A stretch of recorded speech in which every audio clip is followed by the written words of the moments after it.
Okay, so this isn't just a story about a football club. No, this is a modern saga of money, power, glory, and just absolute chaos. It's the story of how one man's incredible wealth didn't just buy a team, it completely blew up the rules of the game and built an empire. And, it's also the story of what happens when that empire comes crashing down. To really get your head around the sheer scale of this transformation, you just have to look at the numbers. I mean, for nearly 100 years, Chelsea was a pretty decent club, sure, but they only had one top-flight league title, just one. Then, 2003 happened, and in the 19 years after that, they picked up an unbelievable 21 major trophies. It's literally a tale of one club living in two completely different universes. So that brings us to the big question, right? How did this even happen? How did one guy showing up with what seemed like a bottomless wallet not only change a London football club, but basically reshape the entire landscape of world football? Well, to understand the explosion, we first have to look at the club right before the fuse was lit. So let's rewind a bit.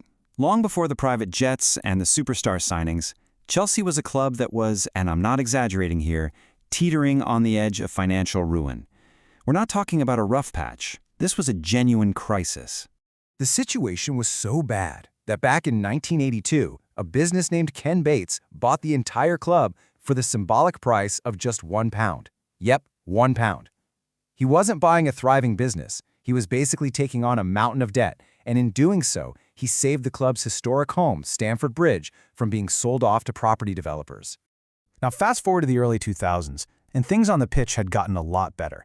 They were regulars in the top 6 of the Premier League, they had stars like Gianfranco Zola, but behind the scenes, the financial reality was grim.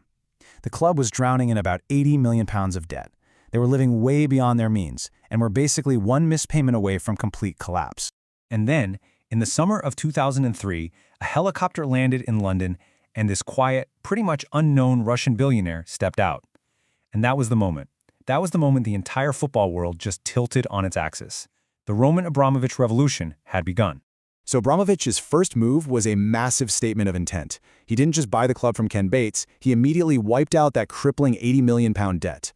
The whole deal cost him around £140 million. Now that might sound like a bargain today, but back then, it was a totally unprecedented show of financial power. And the new owner wasted absolutely no time. That very first summer, Chelsea spent over £100 million on new players, an amount that was just unheard of at the time. They weren't just buying a few players, they were buying an entire new squad, telling the world, we're here to compete for everything, right now. With a squad full of superstars, Abramovich needed a general to lead his new army. So he went out and got the hottest manager in the world, Jose Mourinho, fresh off a Champions League win with Porto. And at his very first press conference, Mourinho dropped this iconic line. He wasn't just a manager, he was a personality, and he was the perfect face for Chelsea's new, defiant ambition. The impact was immediate and, honestly, devastating for their rivals. In Mourinho's very first season, Chelsea just stormed to their first league title in 50 years. And they didn't just win, they completely rewrote the record books. Most points ever, fewest goals conceded, most clean sheets. The revolution wasn't coming, it had arrived. But there was a dark side to the Abramovich era, a culture of brutal impatience.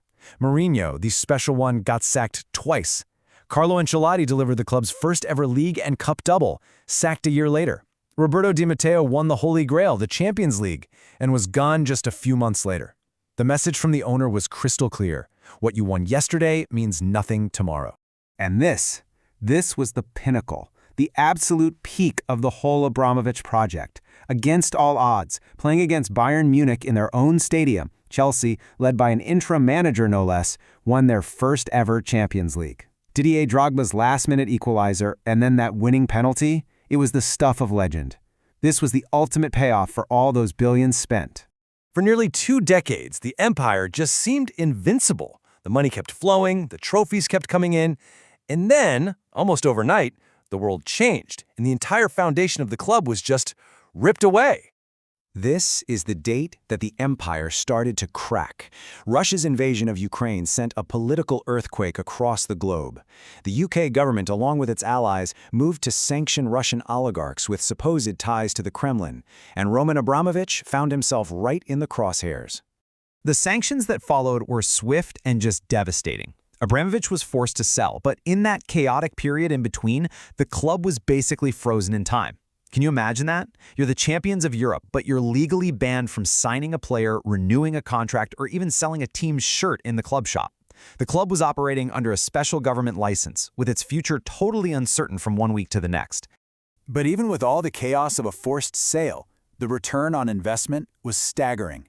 The club that Abramovich bought for £140 million was sold for an incredible £2.5 billion. At the time, the highest price ever paid for a sports team. It was just a frantic, unbelievable end to the empire. So the sale brought in a new American ownership group, led by Boehly. And a lot of people thought, okay, this will bring a more measured, sustainable approach. Well, they were wrong. The fire hose of spending was turned right back on, only this time at an even higher pressure. I mean, the scale of the spending was just breathtaking. In just over 2 years, the new owner spent more than €1.3 billion on players, way more than any other club on the planet. The strategy seemed to be to copy the Abramovich playbook, spend big to win big. But as they were about to find out, there was a major flaw in that plan. And that brings us to the aftermath. All that money, all that chaos. What's the real legacy of this approach? And what can we learn from these really turbulent years after the end of the empire? This table really paints a stark picture. In those first 2 years under Abramovich, all that spending led to 3 major trophies and a league title. But in the first 2 years of the new era's even bigger spending spree, 0 trophies and mid-table finishes. It's the ultimate proof that, yeah, money is a crucial ingredient, but it is not the entire recipe. You still need strategy, experience, and a clear vision. Look, the story of Chelsea over the last 20 years is just a fascinating case study in modern football. The Abramovich era proved without a shadow of a doubt that enormous wealth could shoot a club right to the top of the sport. But the chaos that came after raises a much bigger question. Money can clearly buy trophies, but what's the long-term price? And can it ever buy a stable, coherent identity, a soul? That's the billion-dollar question that Chelsea is still trying to answer.